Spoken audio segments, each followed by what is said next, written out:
Hello everyone, thanks for tuning in to Belmont Buzz, Belmont's newest talk show. I'm your host, Joanna Juvelis. I've been covering Belmont as a journalist for the past 7.5 years.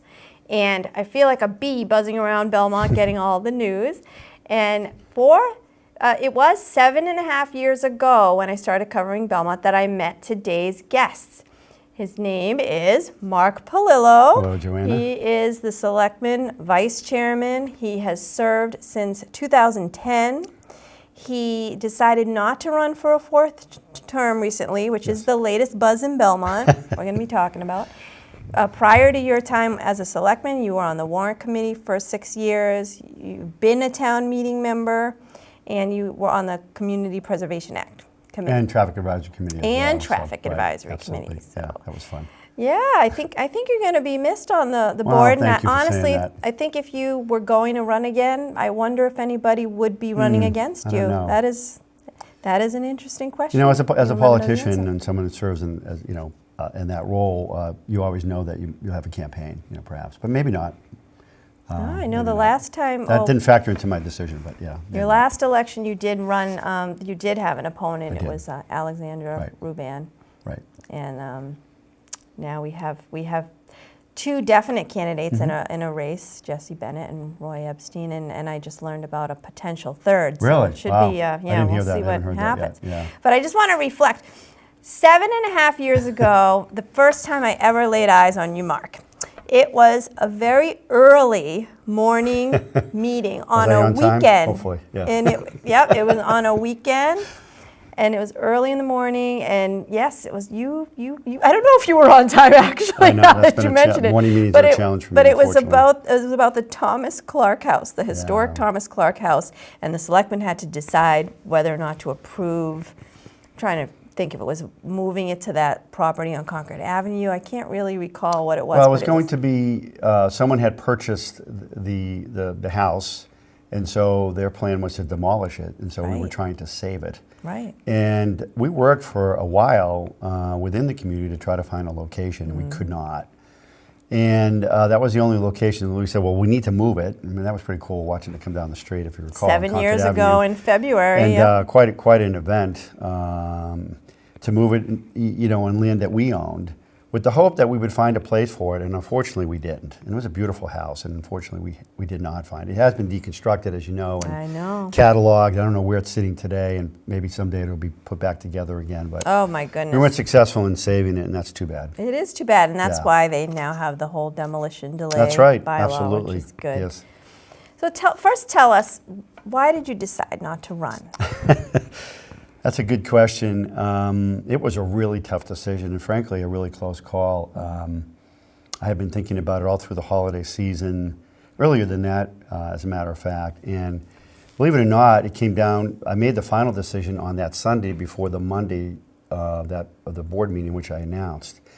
And I think it came down to this. I was conflicted about the decision. On the one hand, I felt like we had a really successful year working. I really enjoyed working with Adam and Tom, and it's really a good board, and I think they're terrific selectmen. And we had accomplished a lot, but I also understood that we have a lot of challenges ahead, and I know we're going to talk about that in a minute. And perhaps I should stay, that I think I could still be productive and contribute. And on the other hand, I felt that 9 years is a long time. It's probably time to step away. I do believe in term limits. And I was thinking that, well, maybe I should step away, give someone else an opportunity. Maybe another voice needs to be heard. And it came down to this, believe it or not. I said, well, because I'm conflicted about the decision, then that's the decision. In 2016, I was committed to wanting to run again for another term. Yeah. And I said, because I feel conflicted, wanting to run, not wanting to run, I just tapped into that and said, I think I've made my decision. Because I'm conflicted about it, I can't make a decision, and the decision is to step away. But it was a really tough decision. It was, and I heard from a lot of supporters in town and others that wanted me to stay, and I'm sorry that I'm not staying, but I'll still be involved. Well, I know you will, and we're going to talk about that too. Yeah. Let's talk about the accomplishments Right. over the past 9 years in those 3 terms. Maybe give me your top 3 that you're proud of, you're most proud of, that you feel like you definitely played a role in. We did a lot, so, you know, and frankly, it wasn't me, but the select men I work with and the administration in town, I thought we accomplished a lot. But in terms of the top 3, by far from my point of view, it was the establishment of the Financial Task Force, 1, now it's called 1, because now we have a 2. Right. And the work that we did there, well over a year, I thought we accomplished a lot. We had a lot of great recommendations, and that led up to the successful override in 2015, and the first successful override that we had since 2002. So from my point of view, it was so necessary. We really were tapped out, and enrollment was going up, and so that I think was the #1 accomplishment. Yeah. The other thing I'd say, when I first got on the board in 2010, the whole community path issue had become somewhat dormant. I mean, it's been around for so long, as you know. I mean, I think I was on a traffic advisory committee, and Don Becker at the time, I think, was chairing, I think it was called the Community Path Committee or the Bicycle Committee, whatever it was, met with us on the idea of putting a community path or a bike path along the rail bed. And it became dormant, and so I think we established, the Community Path Advisory Committee, and of course we then went to the Community Path Implementation Advisory Committee. Yeah. Now it's called the Community Path Project Committee. So we're not quite there yet. We're close to a Very community path. So I close, think yeah. I look at that as an accomplishment in terms of moving that dialogue forward in a positive way. Even though we're not quite at where we need to be, I think we'll get there.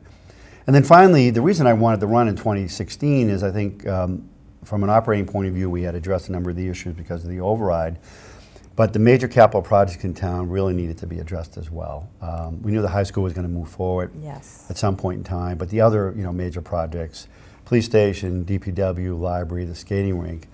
And so I think forming the major capital projects working group and the work that they did under Anne Marie's leadership, Anne Marie Mahoney's leadership, and then of course the building committees, we're now going to have a new police station in town over the next 12 Yes, to 18 I'm months. amazed. I'm It's amazed that incredible, they isn't it? came Yeah. up with these solutions and it's not going to affect our taxes. I'm amazed by that. That's a huge positive, and I credit the building committee and again Anne Marie's leadership And on this that matter. architect that they found. Terrific architect, and so desperately needed to do something for our employees at DPW, and so we're going to do something there as well. Because it really, at one point, looked like they weren't going to renovate and add on to the police station. They just thought, Well, they were just looking at have other to build sites. a They were new looking one. at Town Yeah, Yard. yeah. They were looking at the water division. but it's a great site. building, right?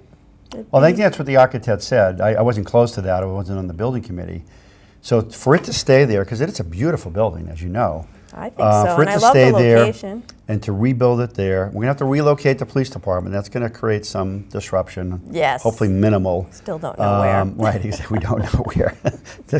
I suggested foodies, but I guess the landlord I doesn't. didn't hear that. The landlord. That's actually not a bad idea But when the you think- landlord doesn't want.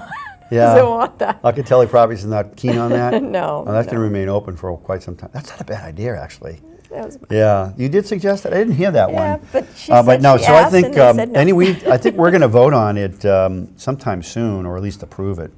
I've heard Yes, some different February points of view. 25th. Yeah. It's coming up. So that has to happen. So I think that I would say moving forward, major capital projects is important. The skating rink not quite where we need to be at this point, but I think at least we have a dialogue around that. The Skating new high rink. school, and that should do it for a while. Oh, of course, the library. Yes, the library yeah. is another one Yeah, that yes. they're trying to move forward. Yeah. They have an architect now, so They do have that's an architect, progress. right? It's just money. Well, I think. It needs money. That was one. I hope I'm supportive of it. I hope it moves forward. I think what we have to do as a town is support that effort, and I think you'll find support on the board. You find it today, and I think you'll find it in the future. They're going to have a fundraising campaign that likely is going to last 18 to 24 months. But I would advise my colleagues on the board and whomever else now joins them that need to start to think about when would the debt exclusion be and identify a date into the future. Debt exclusion for the library. Yeah. Okay, now we need to stand behind that. wouldn't necessarily need a debt exclusion for the library if history was a little bit different. Like that's Right. one of the controversial issues that I know you said you wanted to talk about Yeah, today. thank you for that. I mean, I've said this publicly. I think the only one of the biggest regrets I have is the fact that we weren't able to move forward with the library. And Tell us more about Well, that. when I first got on the board, there was, of course, the library trustees were moving forward, with the new library. And in fact, they had a a successful proposal. grant. Yep. We were grant. approved as a community by the Mass Board of Library Commissioners. I forget the amount of grant, 35 to 40%. Yes. But we didn't have a site. So, the what was designed couldn't be built on the current site. Okay. And so we took a vote as a board to move the library across the street, right directly across the street. Yes. But what that did is it displaced a field. Okay. And I think we misstepped on that. I think we should have, because we weren't able to find a replacement field, and unfortunately, we had to turn back that grant. Would have been built today at a much cheaper price than it's eventually going to cost us. I think That we could have must looked have at been a other very hard locations. decision. If I had to go back, I'd say, you know what? Why don't we look at the corner of Underwood and Concord Avenue? I know right up front there. I know there was some concern about open space, but having the library somewhat on that campus, we would have had it built by now. And so I've said this publicly a number of times. It's a regret that I have that we weren't more innovative. We took a vote. It was unanimous on the board to move it across the street. We couldn't find a replacement field because it's difficult in town. That's my biggest regret, that we weren't able to get that done. On a side note, they're looking at possibly rebuilding the hockey rink bigger than what it is Yes. now, which could potentially cause the loss of a field. So when you bring up the library, Right. it makes me think of that. And Well, so I've always, I think we need a new rink. Anyone that goes down there knows we need a new rink. It's a disgrace. yes. I don't know. And our kids play in that rink, and people Kind of use like that how for- the pool was, pretty disgraceful. Well, no, and that's that's an accomplishment. I can't claim complete credit for that, but it's a beautiful pool, and we need to do the same thing for our rink. So, I think the only way to really get it done from a financial point of view is some type of public-private partnership, and for that to work, at least what we're hearing initially, is it needs to be a rink and a half to be financially viable for the Okay. debt service that it would cost to build it on the campus or at the incinerated site. And we are working towards getting answers on whether we could build it up at the incinerated site. I support that idea about the incinerated site because I think the point that you just made is a good one, and that is it's going to take away field space. We're already displacing the tennis courts, which is unfortunate. So I know. we'll have to see where that goes. We're still working on it. In your 9 years, what else, was there anything else with the incinerator site that you dealt with? Or did it only come up recently? No, I think it only came up recently. Because I know we we've been- acquired the land during that 9-year Well, period. yeah, that was a whole debate as to whether, in fact, we did own it. The state suggested we didn't, that it reverted back to them after, no longer was, Right. no longer were using it as an incinerator site. But we were successful with our state legislators, both Senator Brownsberger and Representative Rogers, to get the land back, basically for nothing, for what we spent so far in remediation. So we were always sort of dealing with, what do we need to do? When is DEP going to tell us we need to cap it? And we need to decide post-closure use. And I think this board, under Adam's leadership, has moved the topic forward in terms of making a decision, which we're going to make in March, Okay. in terms of what we're going to do there. I know, March 18th. Yeah. Wow. Around the I know corner.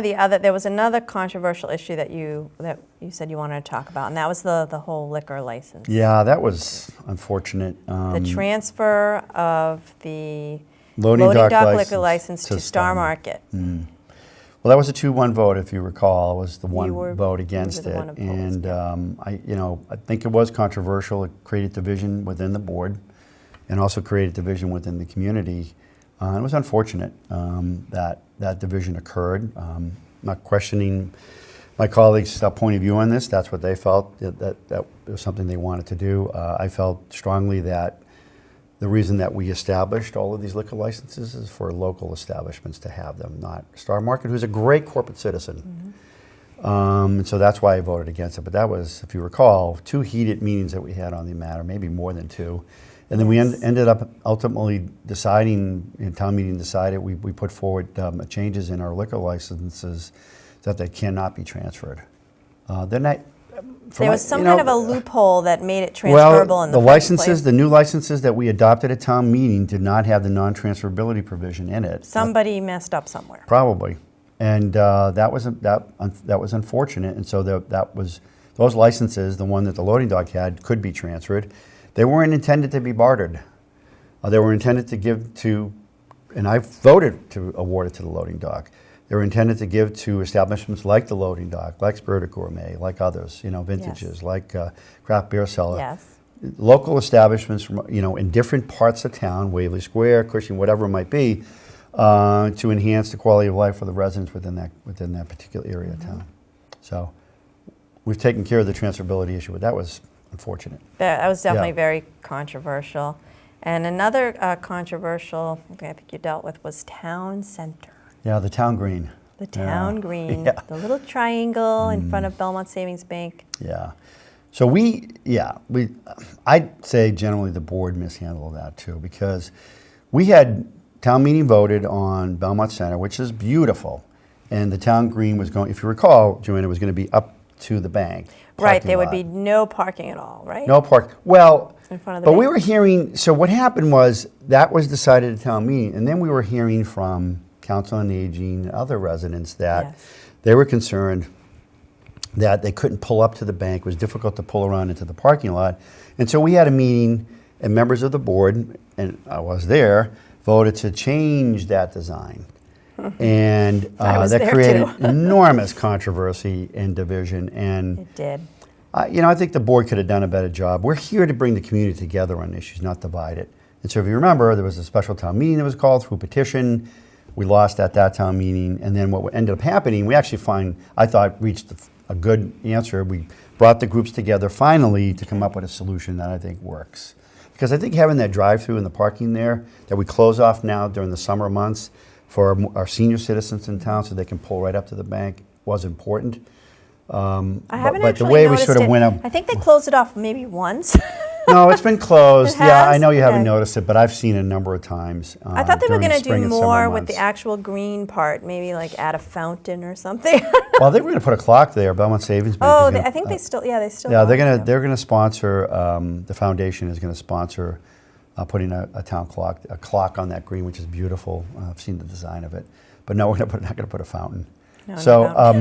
Unless someone I wants think to donate that was it. controversial. We went to town meeting. That's unfortunate. We allowed it to get to town meeting rather than trying to unite people around a solution. So I think that's another thing that I reflect upon as being a controversial time. What about the marijuana issue where people felt that, okay, Belmont voted yes on question 4, but maybe we should vote again to say whether or not we actually want it in our town. And I know that all the selectmen agreed that question 4 was the answer. Not all. It was 2-1. Oh, that's right. Jim Williams. Jim felt differently, and I respect that. You're right. I mean, I respect anyone that served. I felt the other way. I felt that we had voted on it, that the turnout at the time was, I forget the exact percentage, but it's pretty significant because it was a presidential election in 2016. But why not have had a special election like a lot of towns? Well, because I felt as though we already had answered the question, that most of the town, the majority of the town had supported that. It wasn't necessary. Because if you have a special election, you have less people turning out and have all of the folks that perhaps were against, that voted no against a retail establishment. I was hearing, maybe this is the case for a few that voted yes, but they voted yes thinking that, well, I voted yes to so-called legalize it, if you will. But I don't want it in my town. I didn't feel as though that was the majority of the folks that voted yes. I mean, we still had a special election, but the special election was to vote whether or not you want up to 2 or unlimited. But maybe it would have been good to also have the option of none at all. And I'd be curious to see how it would have. Yeah, well, more to come on that. I didn't feel that way. I thought that what the board did is we created some direction on that. So where we sort of capped the number of retail establishments to no more than 2. The planning board, of course, has decided where it would be zoned, primarily on South Pleasant Street. I think that's the right answer for the town. Whether we have any kind of license application to put an establishment in town, well, time will tell. We'll see. There was one other major accomplishment that that maybe for whatever reason you're not recalling, but it was the Trapello Road corridor. Oh, you know what? Yeah, you know what? That happened in your 9 yeah, years. it did. I don't want to take, and that's fine. I mean, I certainly was sitting on the board at the time, but I think a lot of that credit goes to our Senator Brownsberger. Yeah. And to Glenn Clancy, our Director of Community Development. They worked really hard on that design. Yeah. Senator Brownsberger, because certain residences we had to get easements from, he actually went down there and rang doorbells to get sort of agreement on a temporary easement as you do construction. So I credit him with And that. there's been issues with that as far as people like complain. sidewalks tumbling and I know, and some of the trees have things. died, and people have complained that we've turned it into instead of a 4-lane roadway to a 1-lane. I'm fine with that. There's Slows no doubt traffic it's down. better than what it was. Well, it's safer for pedestrians as Now, well. speaking of traffic, my next question to you is, what will the greatest challenges of the Board of Selectmen be in the coming years? Two that come to mind. Financial. We have Financial Task Force 2. We're able to get through this year's budget, at least at this point in time, seems to be balanced, hopefully. Fiscal 21, I think, is going to be a real challenge to budget it, to balance it. Why is that? Well, enrollment continues to increase. So a lot of it has in to our do schools. with the schools. A lot of it has to do with the schools. We also have needs on town services as well. I think community development, I've always felt, has been understaffed. We ask them to do more with the same personnel. I think the Financial Task Force, too, has its work cut out for it. So I think the finances are going to be a big thing for the next Board of Selectmen. And traffic, without question, it has become the most important issue in town. We hear from residents all the time on traffic. What can be done about it? Well, I don't think we've tried to change behavior for cut-through. I'm not certain we're ever going to be able to do that. I think we have to get our residents, we have to create a friendlier town for pedestrians and for folks that want to bike. I agree. I think we've made progress there, but I think if we can get our residents to at least not drive all the time, less cars on the road, create safer I agree. safer crosswalks, better sidewalks. That even with all the money we're now spending, we're just treading water on that. We need to spend more on sidewalk repair. Really work with safe streets to schools. We need to get more of the cars off the road, Joanna. We're unfortunately a cut-through town because they come off of Route 2. Very unfortunate. We're next to Cambridge, right? People are just going to cut through. They cut through all the time. It's going to be difficult to do that.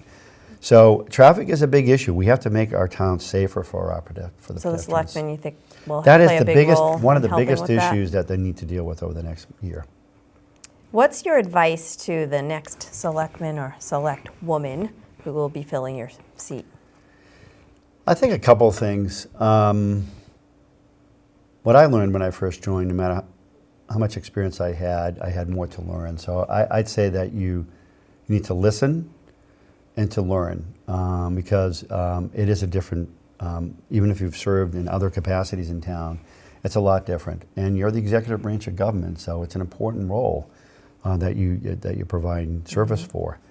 So listen and to learn, listen to all points of view, and to decide what's best for Belmont. Make a decision what's best for Belmont, which can be difficult at times because you're always going to have supporters that are asking you to do something that you might not think is in the best interest of Belmont, and others as well.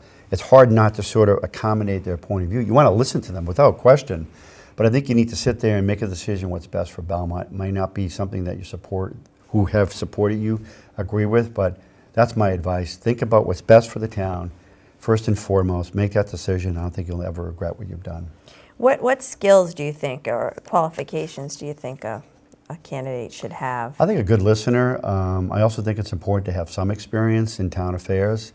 And if you don't, to really try to sit there and listen for a while. Fortunately, we have 2 selectmen that are experienced, so that would be helpful. But to me, I think you really need to listen and to have patience. It's hard to have patience, but you have to be willing to listen to all points of view. You do, even if you disagree with someone. It's okay to disagree, as long do it in a respectful way. To be able to listen to all points of view and then to think about that based on the facts, make a decision that's best for town. I think it is helpful to have experience. I came out of the warrant committee. That was enormously helpful for me to have that background. I agree. Yeah. Now, what will you miss about being a selectman? The people. the department heads that I've gotten to You're know. not leaving town, are you? I am not leaving town. You're still going to live in Belmont. I'll miss working with them in the capacity as a member of the board. I'm going to miss that a lot. We have a really great group of department heads. They're very talented. I'll miss working with our new town administrator. I've enjoyed, the past several months. I mean, that's a regret that I won't continue to work with Patrice Garvin. I think she's done great work for us so far, and I'll also miss working with Adam and Tom. I think we've been a good board. I think we've done some good things this past year. Well, can you continue working with them? Do you think you'll Well, still I'm going to run for town meeting member in precinct Good, 8. Hopefully I'll be good. elected, knock wood, right? Because And, I've observed that a lot of selectmen who retire, they're like, they disappear. You're not Yeah, going to they do. disappear, are you? No, I'm going to run for town meeting, so it'll be kind of odd to be sitting in the audience now after 9 years in front. Is there anything Hopefully- you still want to be involved with? There's some committees that I'm thinking about, Human Rights Commission perhaps, the Council on Aging. I want to do more there. You've heard me say that I think we need to do more for our seniors in town. I think COA would be a great committee to serve on, and maybe others as well. So I'm going to take a little break. I'm going to run for town meeting, obviously. Hopefully I'll be successful, and then from there, I hope the board considers my applications for other committees. I'm going to be engaged. I think I need to continue to serve in some capacity. What else would you hope to do in your spare time that's not town related? Improve my golf swing, which is. You and Jim Williams going to be on the golf course together? Yeah, I've never played with him. I hear he's pretty good, so give me a chance to play with him, I guess, in the future.